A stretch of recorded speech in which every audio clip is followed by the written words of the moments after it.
Close your eyes and let yourself drift backward through time. Let the hum of the modern world fade away, the glow of screens and the rush of traffic dissolving into silence. We are going back nearly 2,000 years to a world lit by oil lamps and stars, to streets paved with volcanic stone, to a city that never truly slept. This is Rome, or perhaps one of its bustling satellite cities, Pompeii, Ostia, or any of the dozens of urban centers that thrived under the empire. The year is somewhere around 50 CE, during the reign of Claudius or perhaps the early days of Nero. The empire stretches from Britain to Egypt, from Spain to Syria, and in one small corner of this vast world, in a narrow stone cell barely large enough to hold a bed, you are about to wake up. Take a breath. Let your body settle into stillness.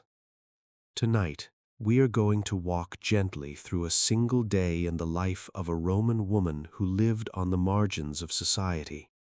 She was not an empress or a priestess, not a wealthy matron or a celebrated poet. She was one of the countless unnamed women who worked in the Lupanaria, the brothels of ancient Rome. Her story has been largely forgotten by history, preserved only in fragments, a scrawled name on a wall, a few coins buried in volcanic ash, a legal record that marked her as infamous, without honor. But she was real. She breathed the same air, felt the same sun, dreamed the same dreams of freedom and rest that humans have always dreamed. Tonight, we honor her by imagining her world as fully and as gently as we can. You wake before dawn. The room around you is small and dim, barely 10 feet across. The walls are brick, plastered and painted in faded red. There is a single narrow bed beneath you, a wooden frame with a thin mattress stuffed with straw or wool, covered by a rough woolen blanket. The air is cool, carrying the faint dampness of a Mediterranean night. You can smell the lingering smoke of the oil lamp that burned beside your door, the earthy scent of the streets outside, and somewhere beneath it all, the salt-tinged air that drifts in from the harbor. This is the smell of the ancient world. Wood smoke and olive oil, sweat and stone, animals and incense and humanity all layered together. For a moment, you lie still. The city is beginning to stir. You can hear the first carts rumbling over the stone streets outside, heavy wooden wheels grinding against basalt blocks, pulled by donkeys or oxen bringing goods to market. Roman law forbade wheeled traffic during the day in many cities, so the pre-dawn hours were filled with the noise of deliveries, amphorae of wine and oil, baskets of grain, crates of fish from the coast. The sound is rhythmic, almost soothing, a reminder that the world continues its turning regardless of what happens within these walls. You push yourself up slowly, swinging your legs over the side of the bed. Your feet touch the cold stone floor, and you feel the familiar ache in your body, the weariness that has settled into your bones over months or years of this life. You are perhaps 20 years old, or 25, or 30. It is hard to know exactly. Birthdays were not always recorded for women like you, and the years blur together when each day is much like the last. You might have been born free and fallen into poverty, sold by a desperate family to pay debts. You might have been a slave from birth, the child of a household servant, passed from owner to owner until you ended up here. You might have been captured in war, brought to Rome in chains from a distant province, Gaul or Germania, Greece or Syria. The paths that led women to the Lupanar were many, but they all ended in the same small rooms. This is not a life you chose. That is important to understand. In the Roman world, prostitution was legal but deeply stigmatized. Women who worked in brothels were marked with infamy, a legal and social status that stripped them of most rights. You could not testify in court, could not marry a free-born citizen, could not inherit property in many cases. You were visible and invisible at the same time. Everyone knew you existed, but no one wanted to acknowledge you as fully human. The men who visited you might be senators or soldiers, merchants or slaves themselves, but in the eyes of the law, you were beneath them all. This was the reality of your world, and it shaped every moment of your day. But you are still here. You are still breathing, and in that simple fact, there is a kind of quiet resilience that deserves to be witnessed. You stand and stretch, feeling the tightness in your shoulders and back. The room has no window, only a small vent near the ceiling to let out smoke and let in a thin ribbon of air. A clay oil lamp sits on a wooden shelf beside the door, its flame long since extinguished. Beside it is a small bronze mirror, a comb carved from bone, and a few glass vials containing the cosmetics you will apply later. White lead or chalk to lighten your skin, red ochre for your lips and cheeks, coal made from soot and oil to darken your eyes. These are the tools of your trade, the small gestures of transformation that separate the private self from the public one. On a hook by the door hangs your tunic, a simple garment of undyed wool or linen, belted at the waist. Prostitutes in Rome were often required to wear the toga, a garment otherwise reserved for men and considered shameful for women. This was a mark of your status, a visible sign that set you apart from respectable matrons in their stoli. The toga you wear is plain and worn, not the fine woolen garment of a citizen, but a coarse imitation, a costume of dishonor. You will put it on later when the day's work begins. For now you wear only your sleeping tunic, thin and soft from many washings. There is a ceramic pot in the corner for your personal needs, and a basin of water that was brought in the evening before, cold now, but clean enough for washing. You cross the small room in 3 steps and kneel beside the basin. The water is shockingly cold against your hands, and you splash it on your face, feeling the night's heaviness begin to lift. This small ritual is yours alone, a moment of quiet before the world intrudes. You take your time, letting the water run down your cheeks, pressing your wet hands against your closed eyes. In this moment, you are not a prostitute or a slave. You are simply a woman waking up, preparing to face another day. Outside, the city is coming alive. You can hear voices now, the shouts of vendors setting up their stalls, the chatter of early risers heading to the public fountains for water. Somewhere nearby, a rooster crows, its voice echoing off the stone walls of the insula, the crowded apartment blocks that housed most of Rome's population. The Lupanar where you live is on the ground floor of such a building, tucked between a tavern and a fuller's shop. The smell of urine from the fuller's vats mingles with the smoke of cooking fires and the ever-present odor of the street. This is the sensory landscape of your world, intense, layered, inescapable. You dry your face with a rough cloth and sit back on your heels, taking a moment to simply breathe. The day ahead will be long. There will be clients and waiting, coins counted and handed over, moments of exhaustion, and perhaps small kindnesses. But for now, in these few quiet minutes before dawn fully breaks, the day is still full of possibility. The worst has not yet happened. The best might still come. This is the hope that carries you forward, the thread of resilience that runs through even the hardest lives. So let us walk this day together, gently and without judgment. Let us see the world through your eyes and feel its textures against your skin. Let yourself breathe deeply and settle into stillness. The story is just beginning, and we have all the time in the world.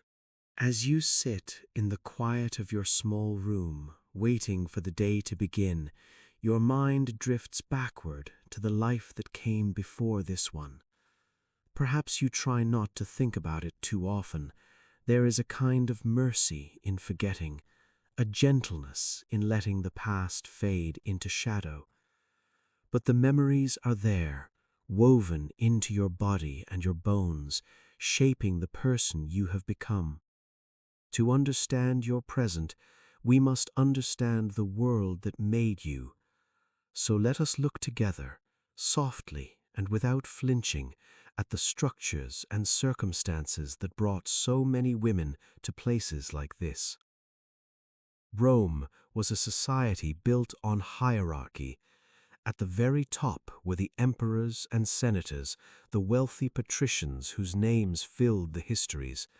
Beneath them were the equestrians, the merchants and businessmen who kept the economy turning. Then came the vast mass of ordinary citizens, shopkeepers and craftsmen, soldiers and farmers who made up the backbone of the empire. And beneath them all, invisible in many accounts, but essential to every aspect of Roman life, were the slaves. Historians estimate that at the height of the empire, perhaps a third of the population of Italy consisted of enslaved people. They worked in the fields and the mines, in the kitchens and the bedrooms, building roads and cleaning latrines, and nursing the children of their masters. They had no legal rights, no protection under the law. They were property, to be bought and sold and used as their owners saw fit. If you were born a slave, this was simply the world you knew. Your mother might have been a household servant, your father unknown or unacknowledged. You would have grown up in the shadows of someone else's home, learning early that your body was not your own. When you reached a certain age, 12 or 13, sometimes younger, your owner might have decided that you were more valuable in a brothel than in a kitchen. You would have been sold or rented to a leno, a pimp who ran a lupanar, and your new life would have begun without any choice or consent on your part. This was not unusual. This was simply how things worked.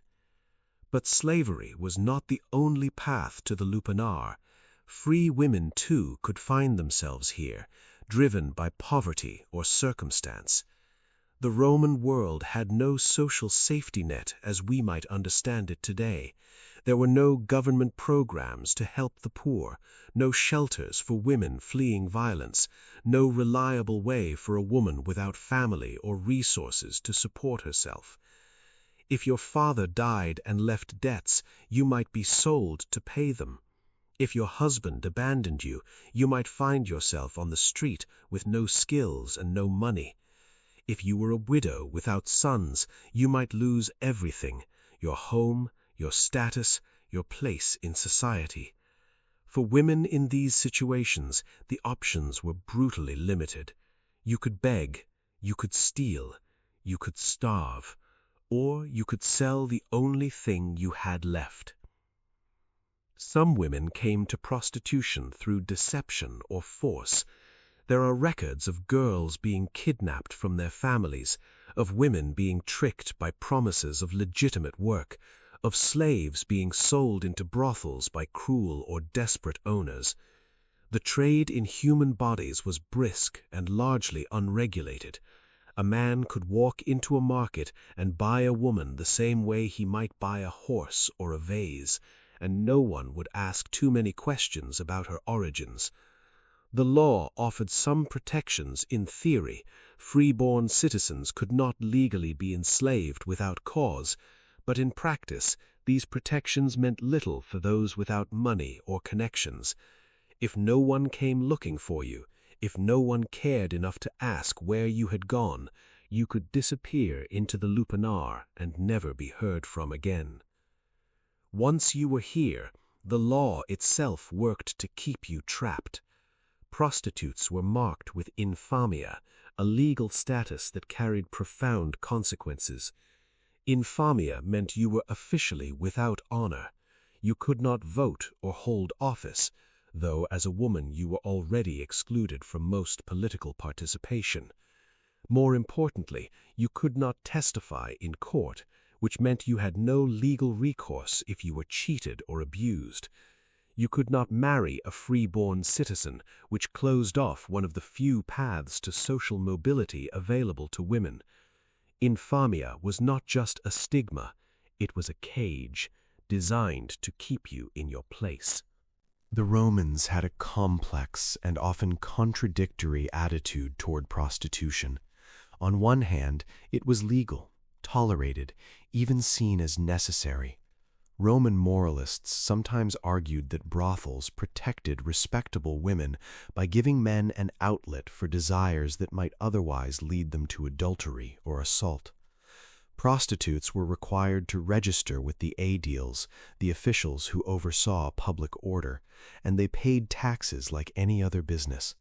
There were brothels in every city, from the grand metropolis of Rome to the smallest provincial town. They were part of the fabric of daily life, as normal and unremarkable as bakeries or bathhouses. But tolerance is not the same as respect. The same society that permitted prostitution also despised the women who practiced it. They were seen as degraded, polluted, fundamentally different from virtuous matrons. Writers and poets made them the butt of jokes, the objects of crude humor. Graffiti on the walls of Pompeii preserves some of this casual cruelty. Names scrawled alongside prices and insults, crude drawings and mocking verses. Even the spaces where prostitutes lived and worked were marginal. Ground-floor rooms in crowded neighborhoods, cramped and dark, far from the airy villas of the wealthy. The message was clear: you exist, but you do not matter. You are useful, but you are not human. And yet you were human. That is the truth that history so often forgets.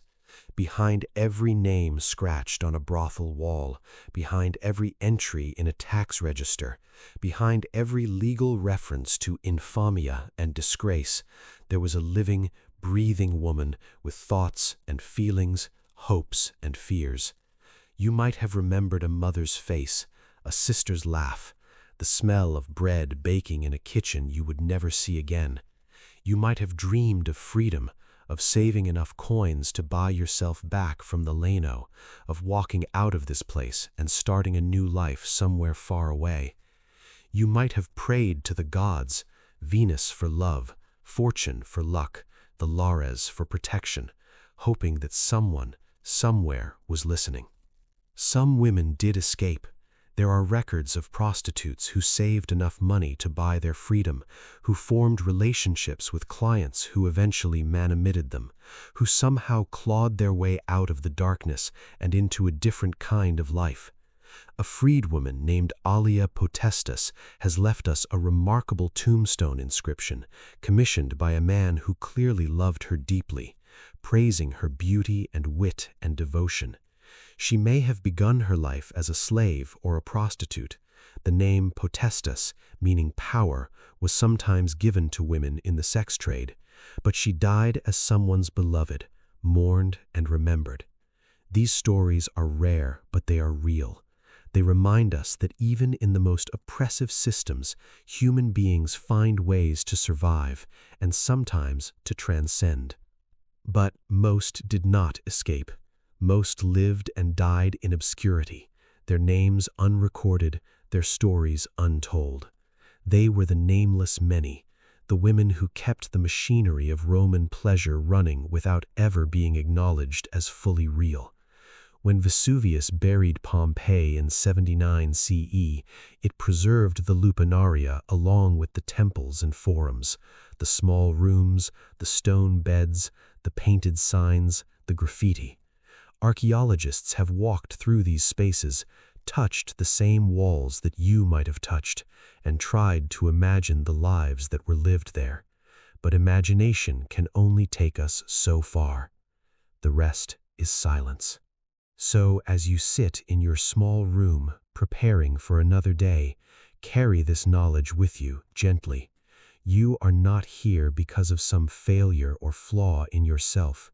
You are here because of a vast machinery of power and poverty, slavery and stigma that ground up countless lives and left them scattered in the dust of history. The world made you what you are, and yet within that world you are still finding ways to survive, to endure, to be human. That is no small thing. That is, in its own quiet way, a kind of triumph.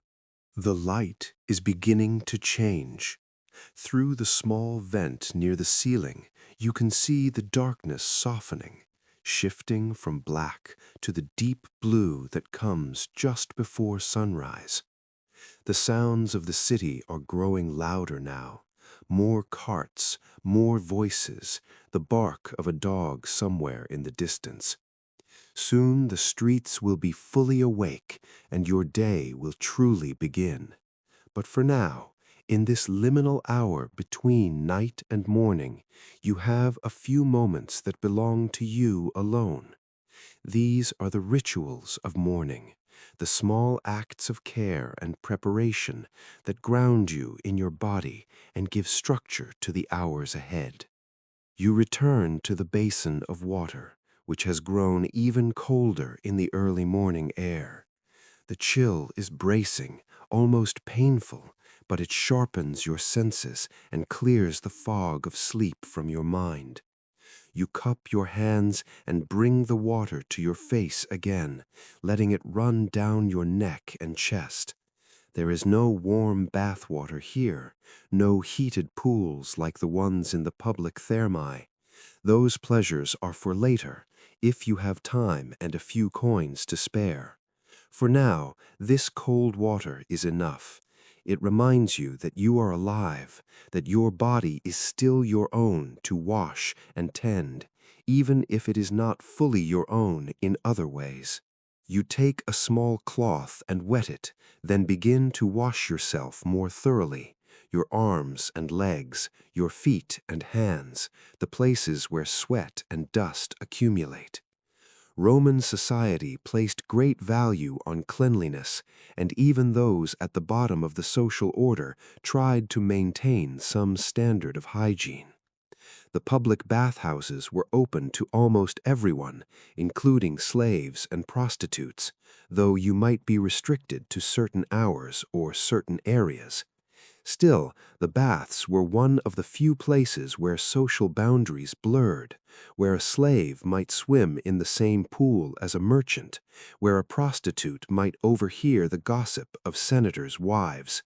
Water was the great equalizer, and you have learned to cherish it. When you are as clean as cold water can make you, you dry yourself with the rough cloth and turn your attention to your hair. It is dark, perhaps, or light, we cannot know for certain, since the women in these records were rarely described in detail. But whatever its color, it needs tending. You take the bone comb from the shelf and begin to work through the tangles, starting at the ends and working your way up. This is a meditative act, slow and repetitive, and your mind drifts as your hands move. You might think of nothing at all, letting your thoughts dissolve into the rhythm of the comb. Or you might remember other hands that once combed your hair, a mother, a sister, a friend from a life that feels impossibly distant now. Roman women wore their hair in elaborate styles, piled high with pins and curls, and sometimes supplemented with hairpieces or wigs. But those fashions were for the wealthy, for matrons with slaves to dress them and hours to spend on their appearance. Your style is simpler, perhaps pulled back and tied with a leather cord, or braided and pinned close to your head to keep it out of the way. Prostitutes were sometimes required to dye their hair blonde or red to distinguish them from respectable women, but this practice varied by time and place. Whatever you do with your hair, it is one of the few aspects of your appearance that you can control, and you take some care with it. Now comes the cosmetics. You sit down on the edge of your bed, positioning yourself to catch what little light filters through the vent, and begin the transformation. First, the foundation, a paste of white lead or chalk mixed with animal fat to help it spread smoothly. You apply it to your face and neck, covering any blemishes, evening out your skin tone. The white lead is poisonous, though you do not know this. No one in your time understands the slow damage it does to the body. You only know that it makes you look paler, more refined, closer to the ideal of beauty that Roman culture celebrates.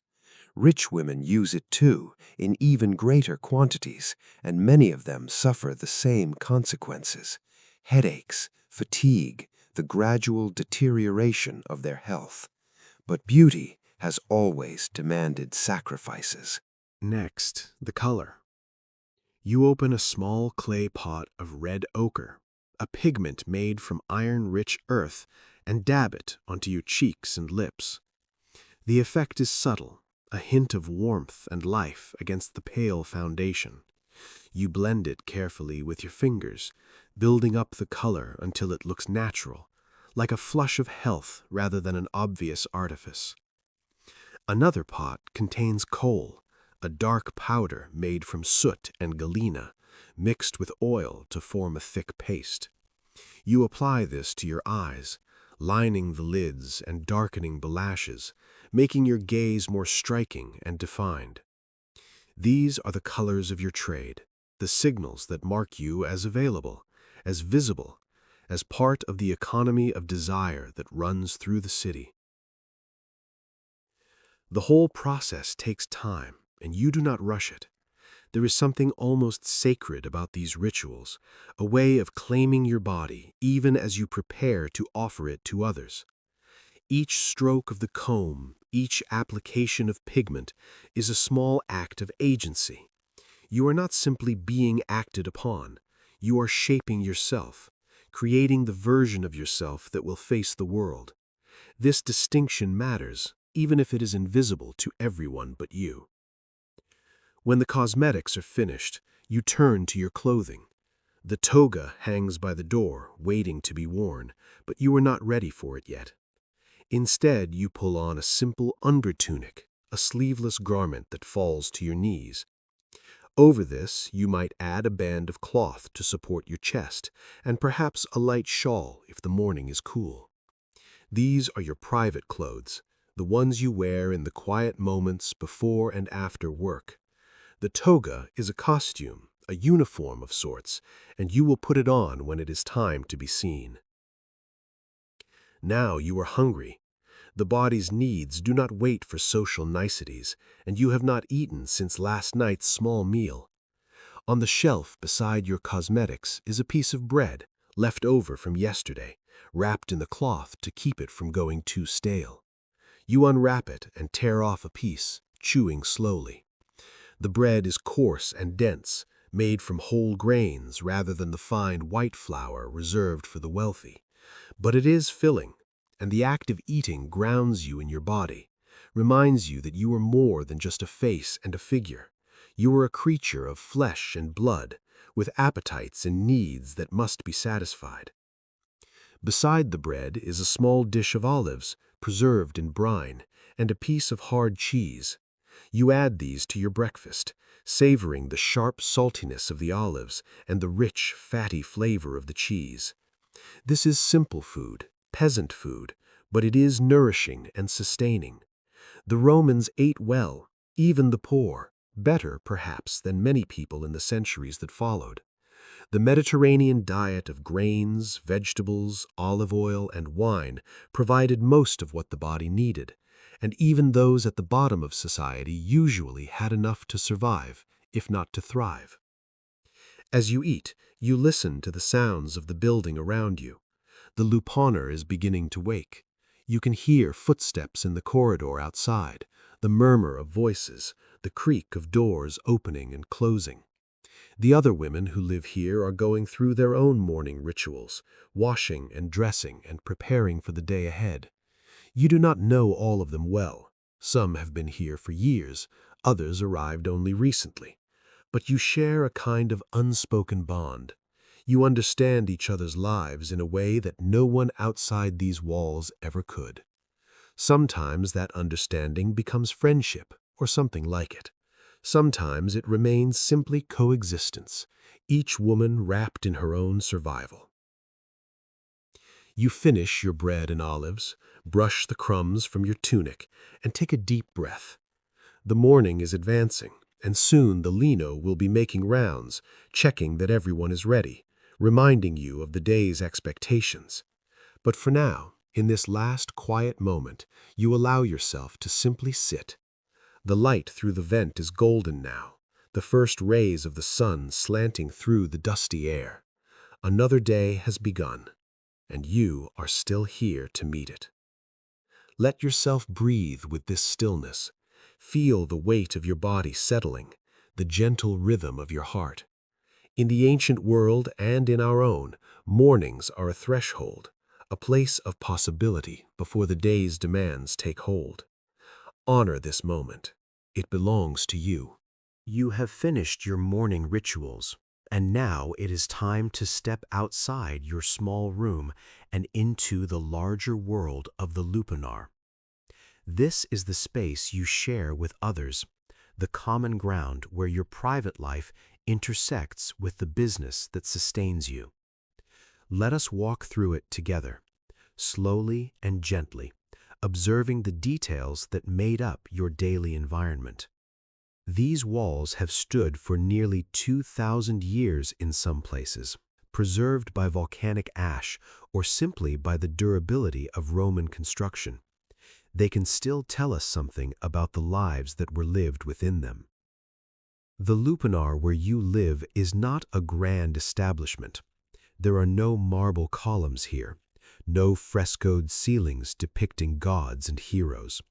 This is a working-class brothel, one of many scattered throughout the city, catering to ordinary men, soldiers and sailors, craftsmen and laborers, slaves running errands for their masters. The building is modest, a single story of brick and stone wedged between a tavern on one side and a fuller's shop on the other. The entrance is marked by a painted sign, a terracotta plaque showing the figure of a woman or perhaps a phallus, the universal symbol of sexuality in the Roman world. These signs were everywhere in Roman cities, carved into paving stones and painted on walls, pointing the way for those seeking certain kinds of services. You step out of your room into a narrow corridor. The walls are rough plaster, painted in deep red or ochre, the colors faded and stained with age. At intervals along the corridor are doorways leading to other cells, each one much like your own. A small room with a stone or wooden bed, a shelf for belongings, perhaps a lamp bracket on the wall. The doors are simple wooden frames, hung with curtains rather than fitted with locks. Privacy here is a relative concept, measured in thin fabric and unspoken agreements. The common area opens into a small antechamber, a kind of antechamber where clients wait and transactions are conducted. There is a stone bench along one wall, worn smooth by generations of use. A few oil lamps hang from brackets, their flames casting flickering shadows in the dim light. The air is close and warm, carrying the scent of bodies and lamp oil, of cheap wine and the ever-present undertone of the street outside. This is not a pleasant space by modern standards, but it is familiar, and familiarity breeds a kind of comfort even in uncomfortable places. In the corner of the common area sits the Leno, the man who runs this establishment. He is a freedman, perhaps, someone who was once a slave himself and has clawed his way up to this small position of power. Or he might be freeborn, a citizen of low status who found in this trade a way to make money without the physical labor of farming or craftsmanship. The Leno's job is to manage the business, to recruit and maintain the women, to handle the money, to deal with difficult clients, to pay the taxes and bribes that keep the establishment running. He is not a kind man. Kindness is not an asset in his profession, but he is not needlessly cruel. You are in his eyes merchandise first and foremost. The Lena, if there is one, might be his wife or partner, or she might be an older woman who once worked in the trade herself and has aged out of that role into management. She handles the more intimate aspects of the business, making sure the women are clean and presentable, settling disputes between them, providing advice on how to handle difficult clients. In some ways, she is a mother figure, though a hard and unsentimental one. She knows this life from the inside, knows its costs and its small consolations, and she has survived long enough to be standing here now. That survival has made her practical above all else. Around you, the other women are beginning their days as well. There are perhaps 5 or 6 of them in this establishment, maybe more. Some are young, teenagers who have not yet lost the softness in their faces. Others are older, women in their 20s or 30s who have been doing this work for years. The turnover is high. Women leave for various reasons, and new women arrive to take their places. But there is also a core of long-term residents who have come to know each other well.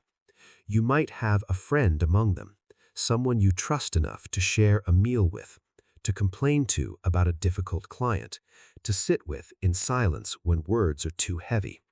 These friendships are precious, small islands of connection in a life that can feel very isolated. The walls of the Lupanar are covered with graffiti. This is one of the most striking features of the brothels that have been excavated at Pompeii, and it tells us something important about the culture of these spaces. The graffiti is crude for the most part. Names and prices, boasts and insults, crude drawings of sexual acts. Some of it was written by clients, marking their visits or rating the women they had been with.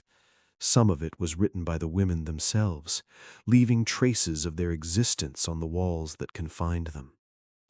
Euplia was here, one inscription reads. Felix licked a name, says another. These scrolled messages are not literature, but they are human, and they remind us that the people who passed through these rooms were as real as we are. There are also more elaborate paintings, frescoes that depict various sexual positions or scenes. These served a practical purpose. They were a kind of menu, showing clients what services were available and allowing women who did not share a common language with their clients to communicate through images. But they were also decorative, adding color and visual interest to spaces that might otherwise have been oppressively bare. The Romans had a frank attitude towards sexuality that can seem startling to modern sensibilities. Images that we would consider pornographic were displayed openly, woven into the fabric of daily life. This was a society that had not yet developed the sharp distinction between public and private, sacred and profane that would come to characterize later Western culture. The prices for services varied depending on the establishment and the woman. In the cheapest brothels, a visit might cost as little as 2 asses, a tiny bronze coin, roughly the price of a loaf of bread or a cup of wine. More expensive establishments charged more, and individual women might command higher prices based on their youth, beauty, or particular skills. The money went first to the Leno, who took the largest share, and only a fraction made its way to the woman herself. If you were a slave, you might receive nothing at all, or only a small peculium, a personal fund that slaves were sometimes allowed to accumulate.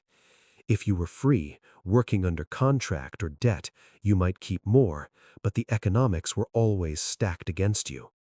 Building up savings was possible but difficult, and the dream of buying your freedom remained just that for most, a dream. The rhythm of the Lupanar followed the rhythm of the city. Mornings were usually quiet, a time for rest and preparation. The busiest hours came in the afternoon and evening when men finished their work and went looking for entertainment. The taverns filled up, the streets grew rowdy, and the brothels did their heaviest trade. Late at night, when the respectable citizens were asleep and only the restless remained abroad, there might be a second wave of clients, drunk, sometimes difficult, looking for something to fill the empty hours before dawn.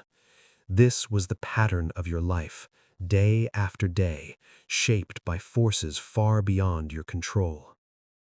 But within this structure, there were small spaces of autonomy.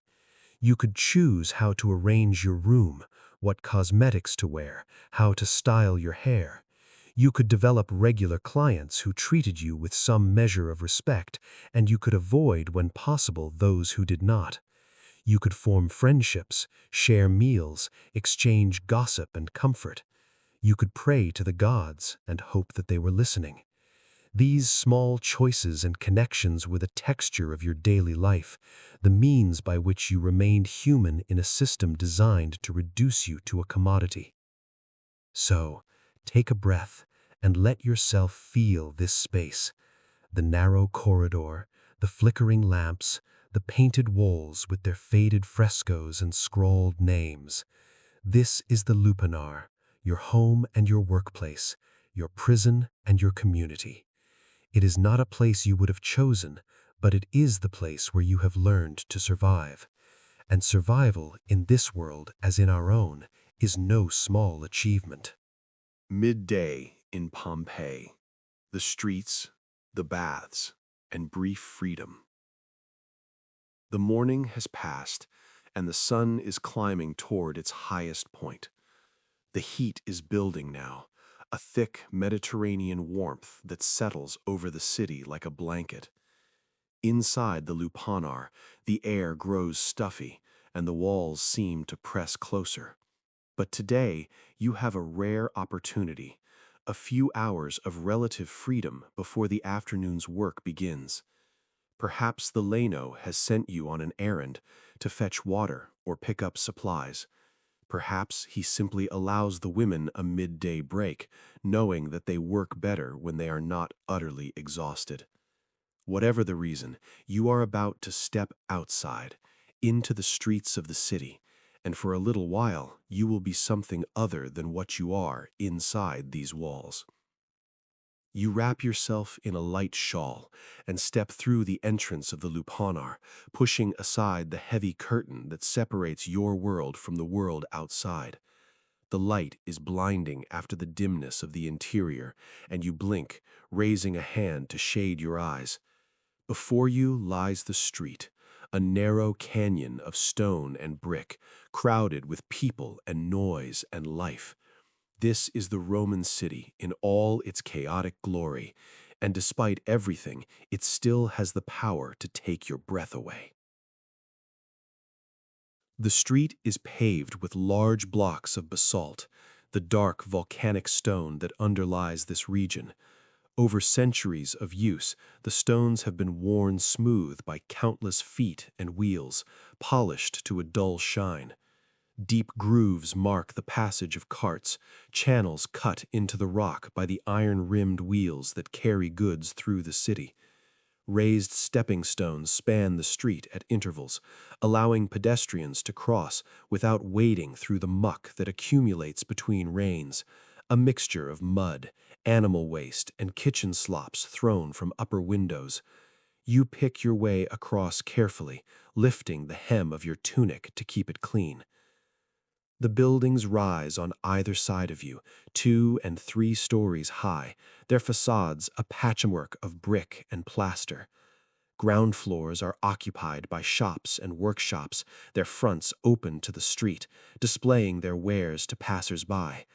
You pass a bakery, the smell of fresh bread wafting out, and your stomach growls despite the breakfast you ate earlier. A butcher's stall displays cuts of pork and lamb hanging from hooks in the shade. A thermopolium, a kind of ancient fast food counter, offers hot food and wine to those who lack kitchens of their own. The proprietor calls out to you as you pass, offering a cup of pasca, the cheap vinegar wine that common people drink. You shake your head and keep walking. The streets are crowded with every kind of person. Slaves hurry past on their masters' errands, carrying baskets and amphorae, their faces set with the blank patience of those who have no choice but to endure. Freedmen and citizens walk more slowly, stopping to chat with neighbors or examine goods in the shop windows. Women of all classes are visible, matrons in their modest stole, accompanied by slaves or children, working women like yourself, marked by dress or manner, elderly grandmothers sitting in doorways, watching the world go by. The social hierarchy of Rome is visible everywhere, encoded in clothing and posture and the subtle deference of body language. But in the press of the street, all these bodies mingle together, sharing the same air and the same sun. You are heading toward the public baths, the thermae that serve as one of the central gathering places of Roman urban life. Every city has them, from the grand imperial baths of Rome itself to the modest neighborhood facilities in smaller towns. The baths are more than just a place to get clean. They are a social institution, a place for exercise and relaxation, gossip and business deals, the maintenance of friendships and the forging of new connections. For a few small coins, even the poorest citizens can enjoy hot and cold pools, steam rooms, massage, and the simple pleasure of being surrounded by other human beings. As a prostitute, your access to the baths may be restricted.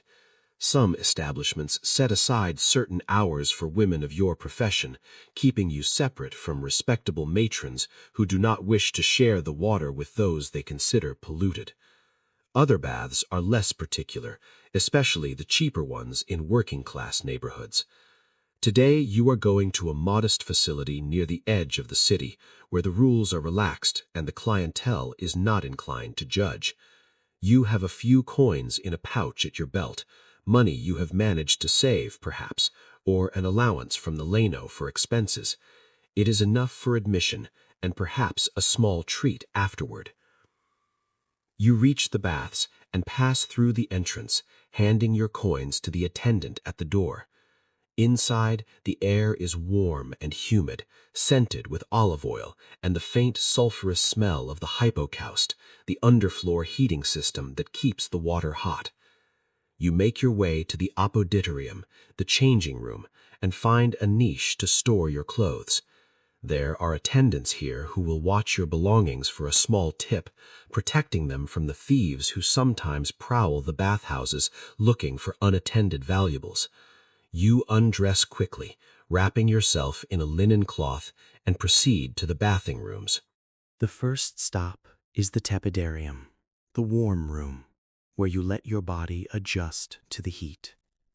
The walls are lined with benches, and a few other women are already here, chatting quietly or sitting in contemplative silence. No one looks at you with particular interest or hostility. Here, in the democracy of water and steam, you are just another body seeking comfort. You close your eyes and let the warmth seep into your muscles, feeling the tension of the past days begin to loosen.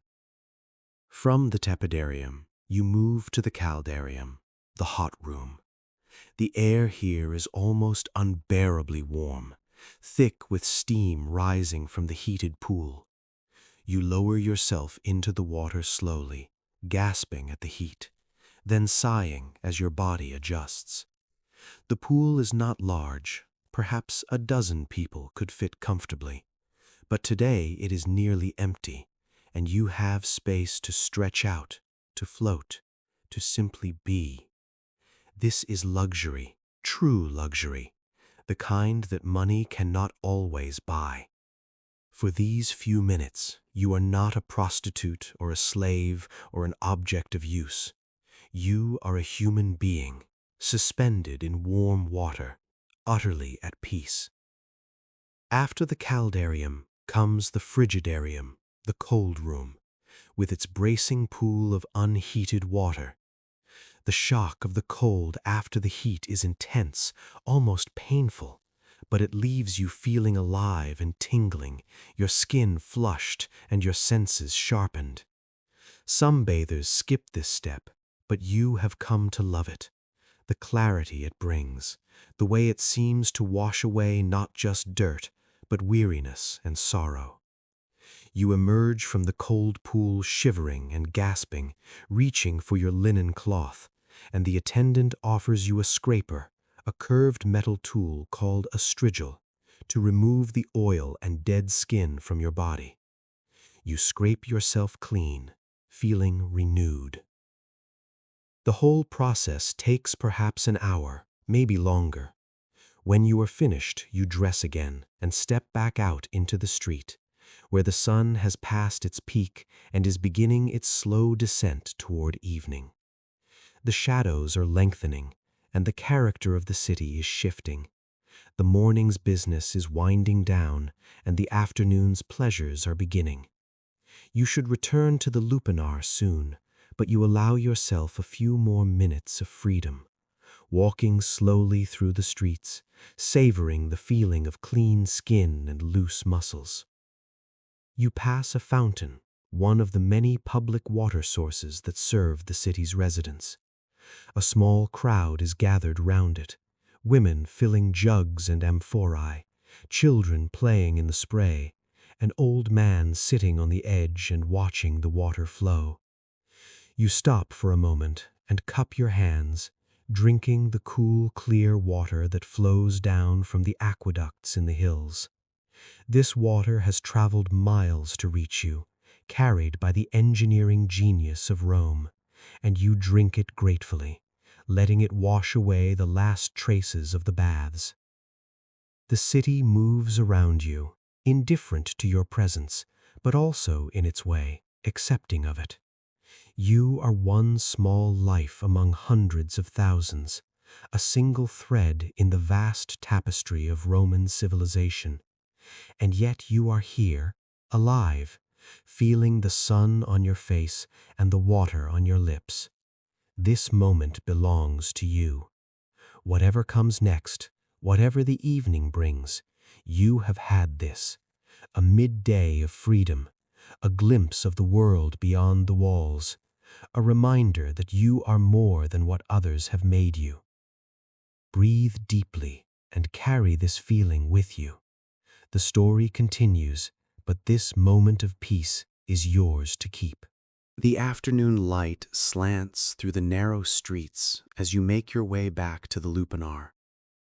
The brief freedom of the baths is fading now, replaced by the familiar weight of anticipation.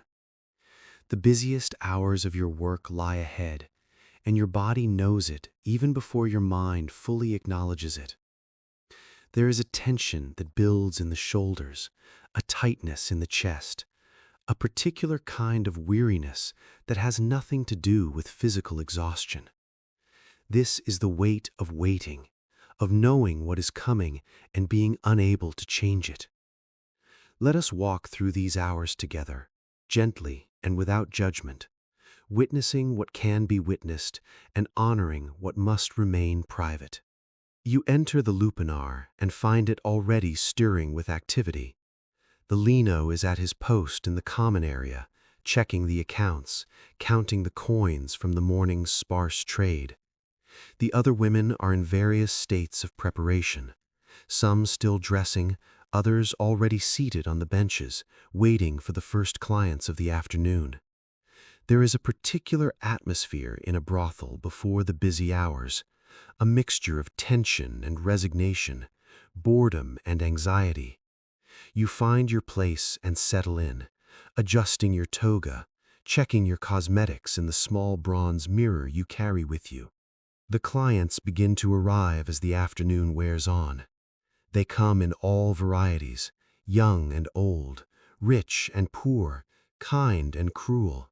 A soldier on leave, still smelling of leather and sweat from the barracks. A merchant who has concluded a successful deal and wants to celebrate. A young man, barely more than a boy, pushed through the door by laughing friends, his face flushed with embarrassment and desire. An older man, quiet and sad, seeking something he cannot name, perhaps simply human touch, the warmth of another body against his own. These are the men who pass through the Lupanar, each with his own story, his own hungers, his own reasons for being here. The transaction itself is brief and businesslike. The Lino speaks to the client, negotiates a price, hands over his coins. Then he is directed to you or to one of the other women, and you lead him to your small room. What happens behind that curtain is your work, the labor for which you are paid and for which your body is used. We will not dwell on the details, out of respect for your dignity and the dignity of all women who have found themselves in similar circumstances. But we can acknowledge that this work is real, that it takes a toll, that it requires a kind of endurance that most people will never understand. The hardest part, perhaps, is not the physical act itself, but the emotional labor that surrounds it. You must be pleasant, agreeable, responsive to the client's desires. You must make him feel welcome, desired, satisfied, regardless of how you actually feel about him or the situation. This is a performance, a constant masking of your true self behind the persona that the work requires. Over time, this performance becomes second nature, a survival mechanism that allows you to get through the day. But it also takes something from you, erodes something essential, leaves you feeling hollow in ways that are difficult to articulate. Between clients, there is waiting. This is the other face of your work. The long stretches of time when there is nothing to do but sit and wait for the next man to walk through the door. Waiting is exhausting in its own way, a drain on the spirit that is different from, but no less real than physical tiredness. You sit on the bench in the common area, or you retreat to your room, and you try to fill the hours. Some women sleep, catching what rest they can between appointments. Others talk, sharing gossip and complaints, the small talk that passes time without requiring much thought. Some pray, whispering petitions to Venus or Fortuna, asking for better days ahead. You might have a small object that you treasure, something that connects you to a life before this one. A ring your mother gave you, perhaps, or a small carved figure of a god. You hold it in your hands during these waiting hours, turning it over and over, feeling its familiar weight and texture. This is your anchor, the thing that reminds you that you existed before the Lupanar and will exist after it, one way or another. You do not know when or how you will leave this place, but you hold on to the hope that someday you will. This hope is fragile, often battered by the realities of your situation, but you tend it carefully, like a small flame in a dark room. The coins you earn are not fully yours. The Lino takes his cut first, a substantial portion that covers the costs of running the establishment and provides his profit. What remains is divided according to your status. If you are a slave, the money goes to your owner, and you may receive only a small peculium for personal expenses. If you are a freedwoman or a free woman working under contract, you keep a larger share, but there are still debts to pay for your room, for your food, for the cosmetics and clothing that the work requires. Building savings is difficult, and the dream of accumulating enough to buy your freedom or set yourself up in a different trade remains distant for most. There are moments of difficulty. times when clients are rough or demanding, when the work becomes painful or degrading. These moments are part of the reality of this life, and while we will not dwell on them in detail, we must acknowledge that they exist. You have developed strategies for coping, ways of dissociating, of mentally removing yourself from the situation, of getting through the worst moments by simply enduring them. These strategies are not healthy in any clinical sense, but they are necessary, the tools of survival that women in your position have always used. And yet, there are also moments of unexpected kindness. A client who notices you are tired and lets you rest. Another woman who covers for you when you need a break. A cup of wine shared at the end of a long shift. The simple pleasure of sitting in the evening air and feeling the tension slowly drain from your shoulders. These moments do not erase the hardship, but they make it bearable. They remind you that even in the darkest places, human connection is possible, and that you are not entirely alone. The afternoon fades into evening, and the work continues. The lamps are lit, casting their flickering light across the painted walls, and the Lupanar takes on a different character, more intimate, more shadowed, the faces of the men who pass through harder to read. You keep going because there is no alternative, because stopping is not an option, because this is the life you have and you must live it. And somewhere, beneath the exhaustion and the numbness, the small flame of hope continues to burn. Take a moment now to breathe. Let your body relax. Let your shoulders drop. Let the tension of this imagined day begin to ease. You are safe here in the present moment, and no one is asking anything of you. Rest in this safety, and let the story continue at its own gentle pace. Evening, oil lamps, shadows, and stolen moments. The sun has set behind the hills, and the city is transforming once again. The harsh light of afternoon has given way to the softer glow of evening, the sky fading from gold to purple to deep blue. In the streets, the daytime crowds have thinned, replaced by those who come out at night, revelers heading to taverns, couples walking arm in arm, groups of young men looking for entertainment. The Lupanar is at its busiest now, but there is also a different quality to the evening hours, a strange intimacy that settles over everything like a cloak. The shadows are deeper, the lamplight warmer, and even the hardest edges seem to soften. You have been working for hours, and your body is weary. The cosmetics you applied so carefully this morning have faded and smudged. The toga that marks your profession feels heavier than it did at dawn. But the evening brings its own rhythm, and you move within it like a swimmer in familiar waters.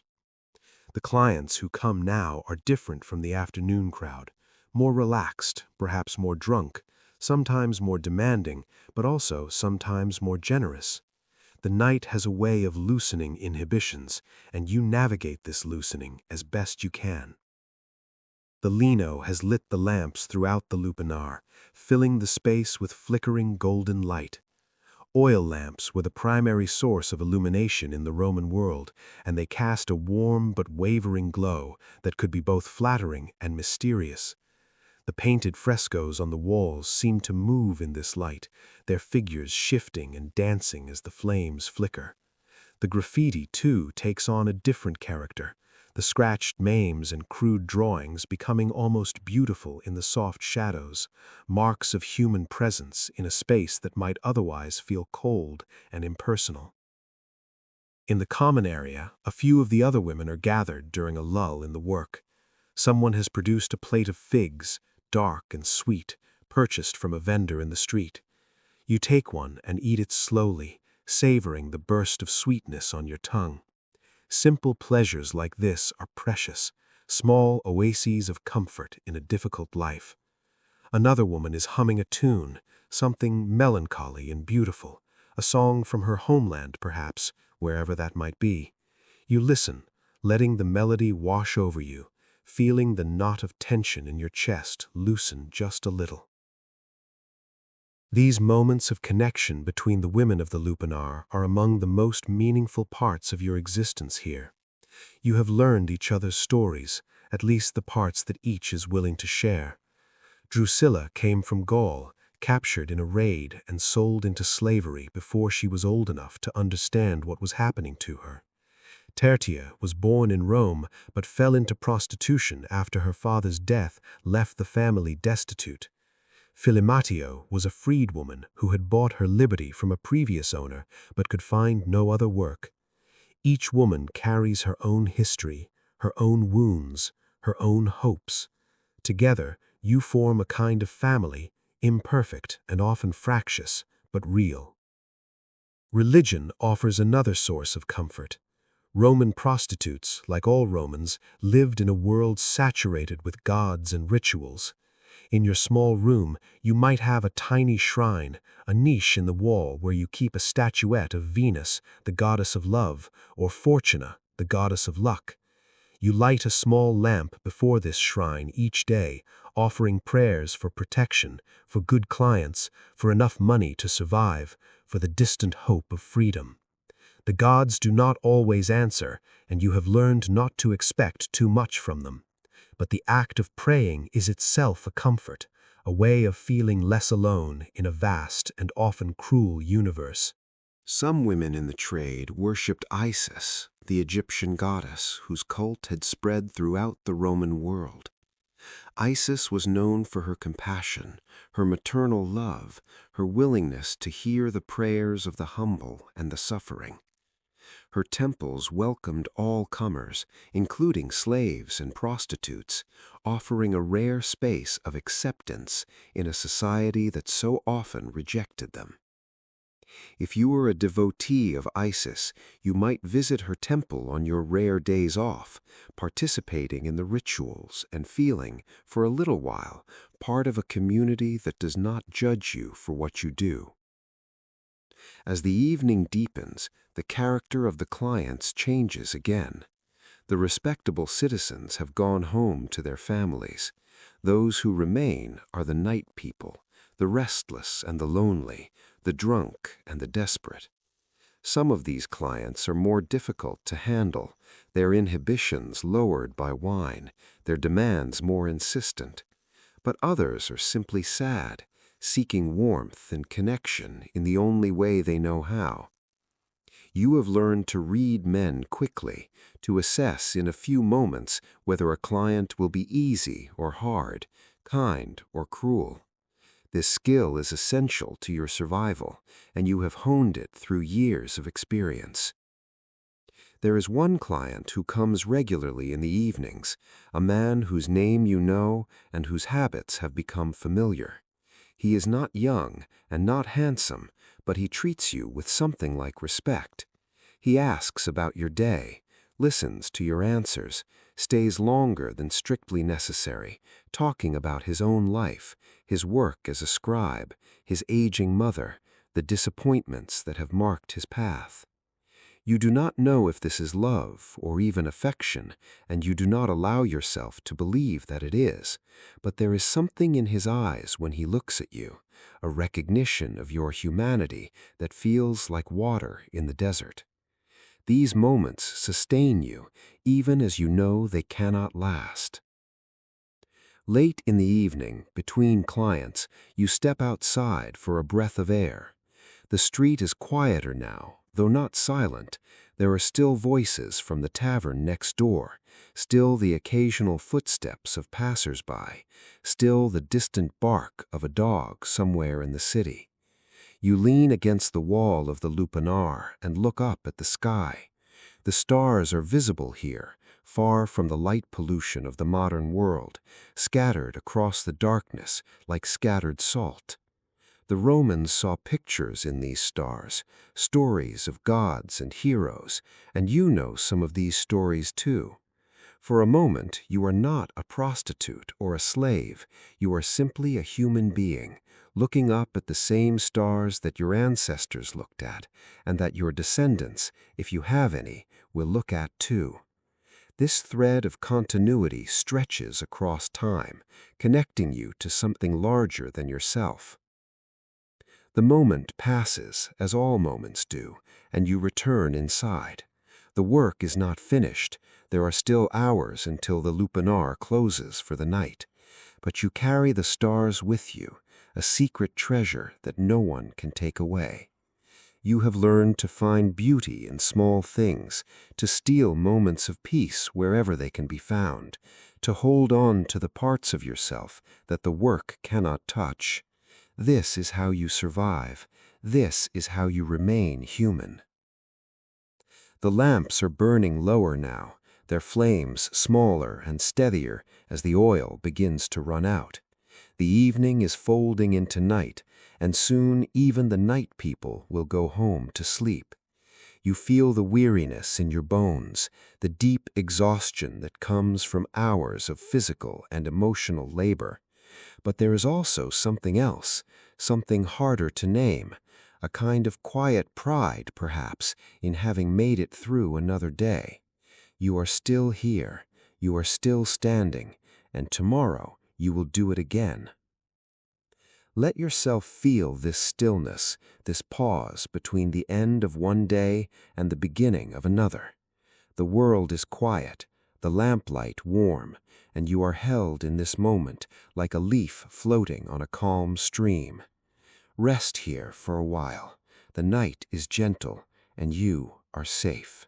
Night, dreams, hopes, and the question of freedom. The Lupanar has grown quiet. The last clients have left. The Lino has counted the night's earnings and retired to his own quarters, and the other women have retreated to their cells, seeking what rest they can find before dawn brings another day.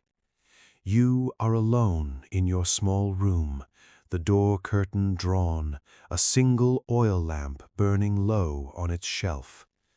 The sounds of the city have faded to a murmur, the occasional voice or footstep, the distant cry of a watchman calling the hour.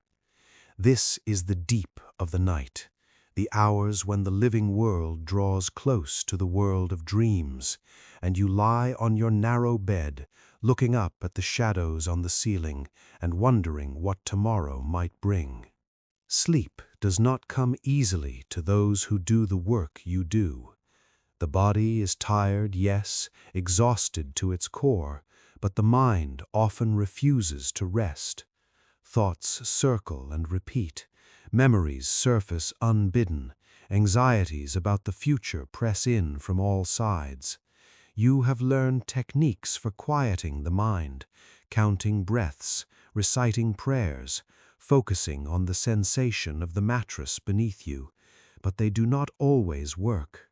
Some nights you simply lie awake, staring into the darkness, waiting for exhaustion to finally overpower consciousness. Tonight, though, your thoughts turn to something different, the question of freedom. What would it mean to be free? The word is simple, but the reality is infinitely complex. For a slave, freedom means first and foremost legal manumission, the formal process by which an owner releases a slave from bondage, granting them the status of freed woman or freedman. This could happen in several ways.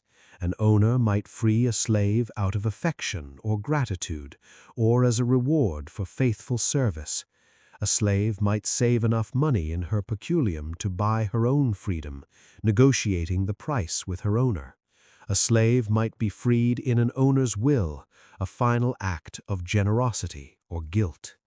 Each of these paths was possible but uncertain, dependent on the whims of others, and many slaves lived and died without ever achieving them.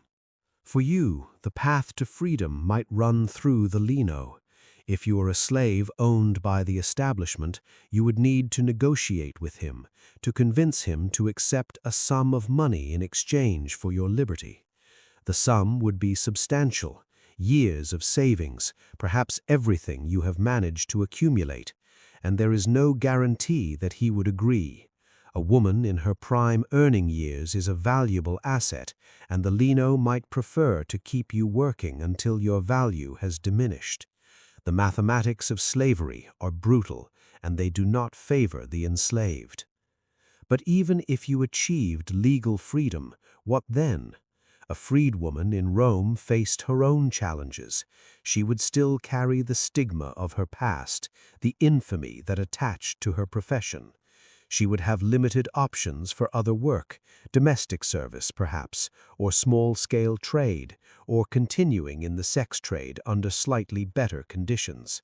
She would need somewhere to live, money to support herself, a network of connections to help her navigate a world that remained largely hostile to women without family or status. Freedom was not an end, but a beginning, the start of a new and uncertain chapter. And yet you dream of it. You cannot help yourself. In the quiet of the night, you imagine a different life, a small room of your own, perhaps, in a building far from the Lupanar, where you could come and go as you pleased. A little business, maybe, a food stall or a laundry, something that would let you earn your own money and keep all of it. A man who loved you, not as a client loves a prostitute, but as a husband loves a wife, with tenderness and commitment and the ordinary intimacy of shared meals and shared mornings. Children, perhaps, though you are not sure you want them, not sure you could bear the responsibility after everything you have been through. But the dream is there, a vision of possibility that keeps you going when the present seems unbearable. Some women did achieve this dream, against all odds. The archaeological and literary record preserves a few of their stories, fragments that hint at lives lived beyond the brothel walls. There are tombstone inscriptions commissioned by former prostitutes, using savings they had accumulated over years of work, claiming a respectable identity in death that was denied them in life. There are legal records of freed women who went on to build successful businesses, to marry, to raise families. There are even stories of women who rose to positions of some influence, leveraging the connections they had made in the trade to forge new paths. These stories are rare, but they are real, and they remind us that the ending of a life is not always determined by its beginning. For most, though, the dream remained just that. Most women who worked in the Lupanaria lived and died in obscurity, their names unrecorded, their stories untold. They were the invisible many, the foundation on which Roman society built its pleasures without ever acknowledging the cost. When historians write about ancient Rome, they focus on emperors and generals, poets and philosophers, the great events that shaped the course of nations. The women of the brothels appear only in passing, if at all. A footnote, a statistic, a subject for prurient speculation. Their inner lives, their hopes and fears and dreams are lost to us, and we can only imagine them through the thin evidence that remains. But imagination is powerful. It is how we connect with those who came before us, how we extend our empathy across the gulf of time and circumstance. Tonight, lying in the dark of your small room, you are engaging in your own act of imagination, dreaming of a future that may or may not come to pass. And somewhere, 2,000 years in the future, someone is imagining you, trying to see through your eyes, to feel what you felt, to honor your existence by holding it in their mind. This connection across time is fragile and imperfect, but it is real. You are not forgotten. You are not alone. The lamp flickers and dies, leaving you in total darkness. Outside, the city sleeps, and the stars wheel slowly overhead, tracing the same paths they have traced for billions of years. You are a small life in a vast universe, but you are a life nonetheless, precious and unrepeatable, and worthy of dignity. Whatever tomorrow brings, whatever the rest of your days hold, you have existed. You have felt joy and sorrow, love and loss, hope and despair. You have been human, fully and completely, and no one can take that away from you. Close your eyes now, if they are not already closed. Let your breathing slow and deepen. Feel the weight of your body pressing down into the bed, surrendering to gravity, surrendering to rest. The dreams will come, good or bad, and you will face them as you have faced everything else, with the quiet courage of one who has no choice but to continue. Sleep now. The night is holding you, and you are safe. In this moment, 2,000 years collapse into nothing. You are there in your narrow bed, and you are here listening to this story. And somehow these two moments touch. Let that connection comfort you. Let it remind you that we are all part of the same human story, all struggling and hoping and dreaming, all doing our best with what we have been given. May you sleep well tonight. May your dreams be kind, and may you wake to a world where freedom is possible for everyone, wherever and whenever they live. Closing. Remembering the forgotten women of Rome. The night passes, as all nights do, and somewhere in the darkness of history, you wake to face another day. But we have come to the end of our journey together, and it is time now to step back from the intimate detail of your imagined life and take a wider view. We have walked through a single day in the life of a Roman prostitute, from the first stirrings of dawn to the deep stillness of night.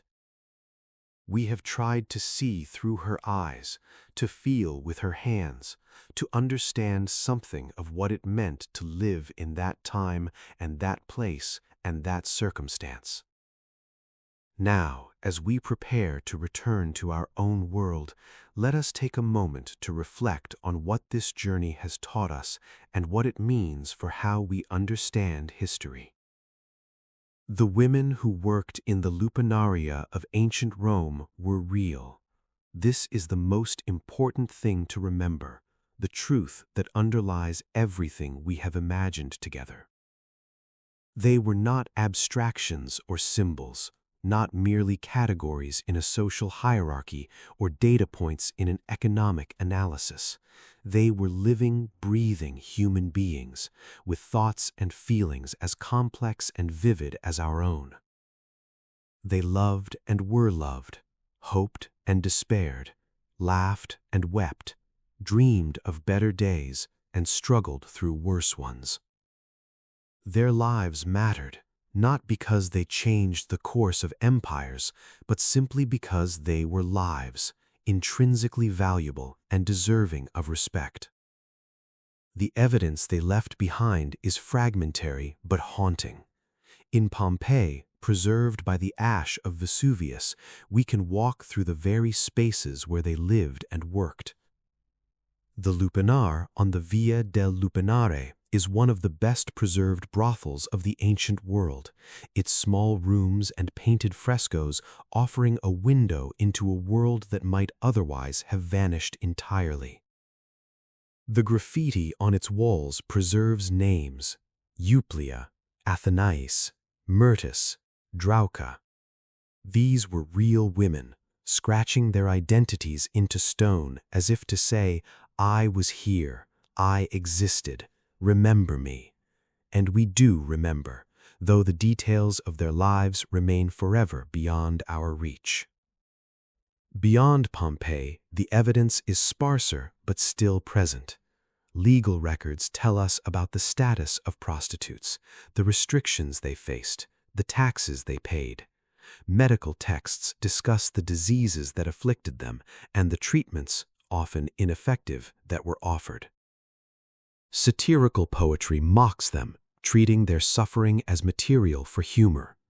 Occasional tombstone inscriptions give us glimpses of women who escaped the trade and built other lives, or who died in it and were mourned by those who cared for them.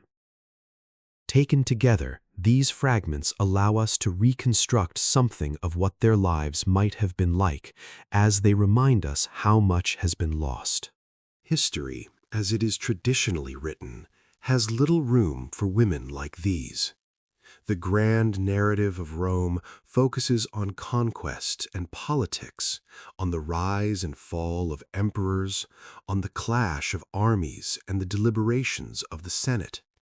These are important stories, worth telling and understanding, but they are not the whole story. For every Caesar or Augustus, there were millions of ordinary people whose lives made the empire possible. The farmers who grew the grain, the craftsmen who built the buildings, the slaves who did the work that free citizens disdained. And among these millions were the women of the Lupanaria, providing services that Roman society demanded while being despised for doing so. To remember them is an act of moral imagination. It requires us to look beyond the familiar heroes and villains of history, beyond the monuments and the victory columns, to the countless lives that left no monuments behind. It requires us to extend our empathy across vast distances of time and culture, to recognize the humanity of people whose circumstances were radically different from our own. This is not easy. The past is genuinely foreign, and we must be careful not to project our own values and assumptions onto people who did not share them. But we can still honor them, still acknowledge their existence, still hold space in our memory for their struggles and their dreams. There is something valuable, too, in recognizing the continuities between their world and ours. The specific circumstances of Roman prostitution were shaped by Roman law and Roman culture, but the underlying realities, poverty, exploitation, the vulnerability of women in patriarchal societies, have echoes in every era. Women have always faced difficult choices when survival was at stake. Women have always found ways to endure circumstances that should have been unendurable. By seeing these patterns across time, we can better understand our own world and work toward making it more just. As we close this story, then, let us carry forward what we have learned. Let us remember that history is made not only by the great and powerful, but by the countless anonymous lives that supported them. Let us remember that every person we pass on the street, every face we glimpse in a crowd, has an inner life as rich and complex as our own. Let us remember that the measure of a society is not only its achievements, but also how it treats its most vulnerable members. And let us remember that even in the darkest circumstances, human beings find ways to love, to hope, to connect, to dream. Thank you for walking this path with me tonight. I hope the journey has been gentle, that you have found some comfort in the telling, and that you are now ready to rest. If this story has moved you, I invite you to share it with others who might appreciate it, or to leave a thought in the comments about what you have heard. There are many more stories to tell, stories of ordinary people living extraordinary lives in every corner of history, and I would be honored to tell them to you in the nights to come. For now, though, let sleep take you. Let your eyes grow heavy, your breathing slow, your body sink into the softness of wherever you are resting. The women of the Lupanaria have waited 2,000 years for someone to remember them with kindness. Tonight, you have been that someone, and in some small way, their story has become part of your story, woven into the fabric of your memory, carried forward into a future they could never have imagined. Rest well, dear listener. The world is a complicated and often painful place, but it is also full of beauty and resilience and the stubborn persistence of hope. You are part of that beauty. You are part of that resilience. And as you drift towards sleep, know that you are held by the same sky that held them, the same stars that watched over their nights, the same gentle darkness that makes rest possible for all living things. Good night. May your dreams be peaceful, and may you wake to a world that is, in some small way, better for the compassion you have shown tonight.